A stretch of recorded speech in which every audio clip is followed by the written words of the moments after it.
Is this an attractive job?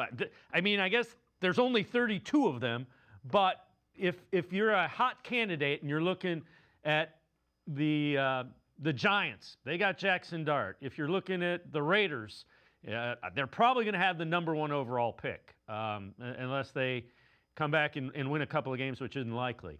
How attractive is the Browns' job in the vast sea of head coaching openings? It's more attractive than the Raiders. That's about as far as you can go right now. And a lot of this is a very this year problem because let's say you fire everybody and you're saying we're going to try to get a head coach. And the head coach comes in and goes, okay, what are you offering me? Well, you still have to have Deshaun Watson on the team. Like, there's nothing we can do about that. You've got him for another year. And by the way, there's going to be a whole lot of people who are pissed if you get rid of the 5th-round pick from last year.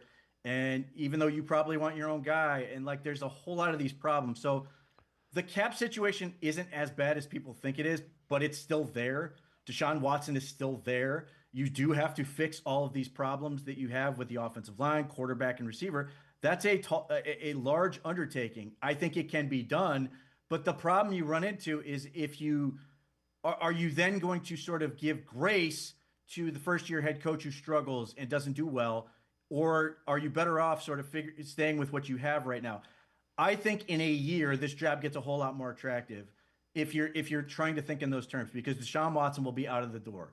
You're going to be much farther out of his contract and be in a better spot there. You should have a lot more talent on the offensive side of the ball because you will have sort of moved on from a lot of these linemen. You'll have guys like Harold Fannin and Dylan Sampson and Quinshon Judkins who are going to be a little bit older and be larger pieces of the offense. But, this year, I think it's a really tough sell. And the argument that there are only 32 jobs does not hold water in terms of getting the guys you want. And we just saw those. I'll use Ben Johnson as an example. Ben Johnson, and there were certainly reasons why he waited, young children and all these other elements, but he knew he was going to get the job he wanted. He knew he could basically have his pick of the litter, and he waited for the right job for him before making that move. So if you're sitting there going, and I've heard names thrown out there, Notre Dame's head coach, various other shoot for the stars type head coaches who are never going to want this job right now.